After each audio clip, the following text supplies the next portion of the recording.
9분의 후보께서 입장하고 계십니다. 뜨거운 박수와 환호로. 자, 바로 거디어서 연설회가 있을 예정입니다. 대한민국을 바꿔주십시오.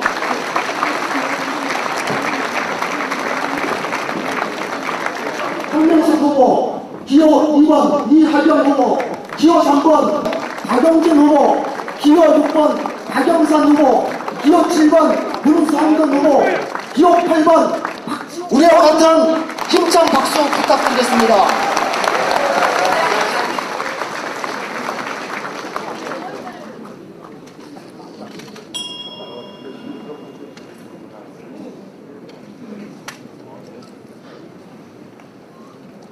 사랑하는 민주통합당 광주시당 전남도당의 우리 당원 동지 여러분, 그리고 위대한 역사를 항상 먼저 이끌어갔던 광주 전남 시도민 여러분, 안녕하십니까?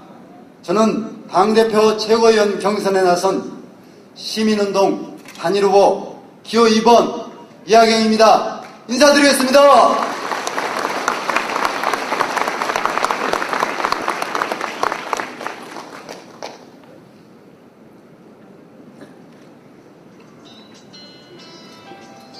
오늘 고향에 와서 선후배 형제 자매 여러분들 앞에서 평생 시민운동만 해온 제가 정치에 첫 발을 내딛고 출사표를 던지게 된 것을 진심으로 영광으로 생각합니다. 오늘 아침에 어젯밤 너무 가슴이 설렜습니다. 눈이 내렸다고 들었습니다.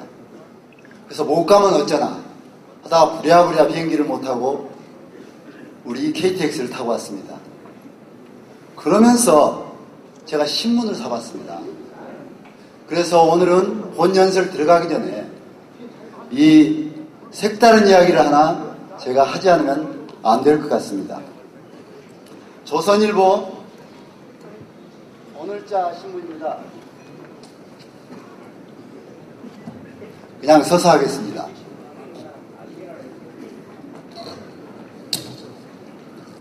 조선일보 오늘자 신문에 사면에 이런 글이 나와서 깜짝 놀랐습니다. 민주당 대표 경선 출마한 이하경 후보 알고 보니 궁금하시죠? 저도 궁금합니다. 운동권 자금 마련하려 재벌집 담 넘어, 그리고 작은 글씨로 1979년 김남주 시인 등과 함께 동아건설 최원석 회장 집 털다가 잡혀 국보법 위반형으로 5년 복역. 제 아픈 기억이 30년 만에 오늘 우연히 신문에서 봤습니다. 이것만 본 전국의 국민들, 또 우리 광주 전남의 형제 자매들이 얼마나 놀라셨겠습니까? 그래서 오늘 제가 주장하는 많은 바가 모든 후보하고 다 거의 같습니다. 우리 당의 후보들이 다 정책도 좋으시고 말씀도 잘하시고 연설도 대한민국의 최고 가는 연설가들이셔서 제가 원래 하고 싶은 이야기는 좀 잘리더라도 이 이야기에 대한 해명을 통해서 제가 어떤 사람인가를 알리지 않으면 안 되겠다는 생각을 해서 연설문과 상관없이 좀 제가 살아온 내력을 이야기하겠습니다. 제가 원래 고향은 전라북도 순창군 쌍치면이라고요. 1952년 전쟁통에 태어났습니다. 제가 태어난 집이 번듯한 마을도 아니었고요. 산속에 솔가지로 친 움막이었다고 합니다. 왜냐하면 6.25 때 좌익과 우익이 서로 부딪히면서 소개명령을 내려서 마을이 전부 불타서 이렇게 전쟁이 끝났는데도 되돌아가지 못하니까 산속에서 집을 짓고 살다가 저를 낳았습니다. 그래서 가난하게 살다가 1971년도에 어찌어찌 시골에서 어찌어찌 고향 부모님 잘 모시겠다고, 우리 형제 자매들, 가난한 형제 자매 잘 키워보겠다고 어렵게 대학을 광주로 나와 전남대학을 다녔습니다. 그리고 그때 수많은 학생들이 군부독재 정권, 박정희 정권에 싸울 때 저는 살살 피해 다녔습니다. 부끄럽지만 피해 다녔습니다. 왜 그랬을까요? 이 땅의 장남들의 슬픔을 아시죠? 내가 잘못되면, 내 하나가 잘못되면 집안이 망한다. 내 동생들이 망한다. 이것 때문에 숨어 다녔습니다. 그러나 박정희 정권, 그 당시 쓸만한 학생이라고 하는 학생은 모두 잡아갔습니다. 저는 1974년 유명한 민청학년 사건에 연루되어서 그날 저녁, 지금은 민주화 성지화된 전남도청 뒤에 도경국 4층으로 끌려갔습니다. 묻지도 않고 동료들을 밝혀내라는 경찰들의 강요한 질문에 맞서 나는 절대 내가 앞서지는 못했지만 열심히 나라와 민족을 위해 싸우는 내 형제들, 내 선후배들을 절대 고발할 수 없다. 끝없이 맞으면서 버텼습니다. 새벽까지 버텼습니다. 그러자 그들은 지금은 없어진 도청 앞에 무덕관, 상무관이라고 하나요? 그 옆에 기동대 작은 건물로 끌고 왔습니다. 그리고 발가벗겨서 눕혔습니다. 꽁꽁 묶어서 눕혔습니다. 그리고 동터오는 새벽에 끝없이 물을 붓기 시작했습니다. 불어라. 손가락만 까닥이면 살려주겠다. 저는 끝까지 불지 않았습니다. 물이 목구멍까지 차올라서 숨이 막혀서 죽고 싶을 때, 그때 손가락을 까딱이다가 다시 부인했습니다. 그러다가 정신을 잃고 깨어보니 지금은 없어진 금남로에 있던 광주경찰서 본서 유치장이었습니다. 그렇게 해서 저는 오늘 여기까지 흘러왔습니다. 그 당시 민청학년 살고 나온 이후로 정부는 호각을 시키지 않았습니다. 그래서 저는 서울로, 부평으로, 인천으로 떠돌면서 공장으로, 건설 현장으로 밑바닥, 사회 밑바닥을 흘러다녔습니다. 그때마다 경찰이 따라와서 저놈은 빨갱이다, 저놈을 쫓아내라 해서 새끼 먹을 것을 벌지 못했습니다. 고향에 올 수도 없었습니다. 저는 도저히 견딜 수 없어서 그 당시 모든 민주화운동이 다 사라졌을 때 선배들과 함께 안 되겠다.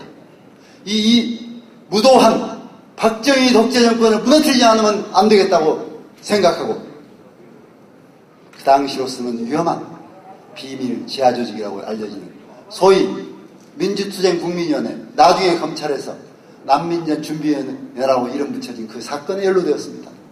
그 사건 속에 그 단체에서 일하다가 그 당시 박정희 정권의 하수인이 되어서 돈을 벌면서 민중을 탄압하는 정권의 기반이 됐던 재벌들을 어떻게 응징할까 생각하다가 우리의 운동장을 마련한다는 명목으로 김남주 시인과 기타 동료들과 함께 지금은 사라진 동아건설 최원석 회장의 방배동 자택을 넘어갔던 겁니다. 그날 아침 저는 태양 아래서 울었습니다. 하느님, 어찌하여 나에게 이런 고난을 주십니까? 어찌하여 23살의 젊은 나에게 저는 가혹한 시련을 주시는 겁니까? 그러나 제가 이 나라와 민족의 위해서 일해야 한다면 제가 싫지만 이 길을 가겠습니다 하고 제가 경비원 감시조가 되어서 선물 가지고 왔습니다. 문을 따줄 때 경비실을 끌고 들어가서 묶어서 그를 지키는 일을 했습니다. 그동안에 동료들은 들어갔다가 아무것도 실패하고 도망갔습니다. 그때도 저는 혼자 남아서 조금이라도 동료들이 멀리 도망갈 수 있도록 그곳에서 지켰습니다. 경찰이 따라오는데 끝까지 뛰어가면서 지켰습니다. 여러분, 저는 평생을 한 번도 제 인권을 추구하지 않았고 한 번도 제 자신을 보호하기 위해서 형제를 팔지 않았고 한 번도 사리사욕을 위해서 내 몸을 버리지 않았습니다. 여러분, 그것이 소위 오늘 조선일보 난 비자금 사건입니다. 아니, 재벌을 넘었던 강도 사건입니다. 세상에는 전남대학교 학생회장이라 한 친구가 강도를 했다, 이렇게 알려져 있습니다. 제 가족은 어떤 수모와 아픔을 견뎌했을까요? 저는 그런 인생을 살아왔습니다. 그래서 5년 감옥에서 살았습니다. 그 감옥에서 이 땅에 수많은 사람들의 슬픔을 보았습니다. 아픔을 보았습니다. 그리고 5년 후에 나와서 YMCA라는 아름다운 조직에 들어가서 그때를 생각하면서 이제는 합법적으로 유연하게 시민들과 함께 세상을 바꾸는 일을 하자 하면서 30년 이상을 YMCA 운동을 해오고 순천, 여수, 광양에서 살면서 지역운동을 하다가 마침내 노무현정부 들어서자, 참여정부 들어서자 새로운 참여정부의 바람을 입어서 100년 된 한국 YMCA 연맹을 네가 한번 지휘해봐라, 관리해봐라 해서 올라갔습니다. YMCA 조직은 동쪽에 가면 한나라당이 지도부로 있고 서쪽에 가면 민주당이 지도부가 있습니다. 그들을 전부 모시고 유연하게 모시면서 전국의 60개 지역을 관리하면서도 YMCA가 100년 된 민족의 운동단체처럼 끊임없이 역사에 부름받는 조직으로 만들어갔습니다, 여러분. 그래서 저는 여러분께 말씀드립니다. 이제 시민운동을 마치고 제가 새로운 정치에 뛰어들었습니다. 이제 민주통합당이 새롭게 거듭나지 않으면 안 됩니다. 민주통합당이 거듭나려면 호남의 민주통합당이 개혁을 하고 혁신을 해야 됩니다. 호남에서 새로운 정치혁명, 혁신이 일어나야 됩니다.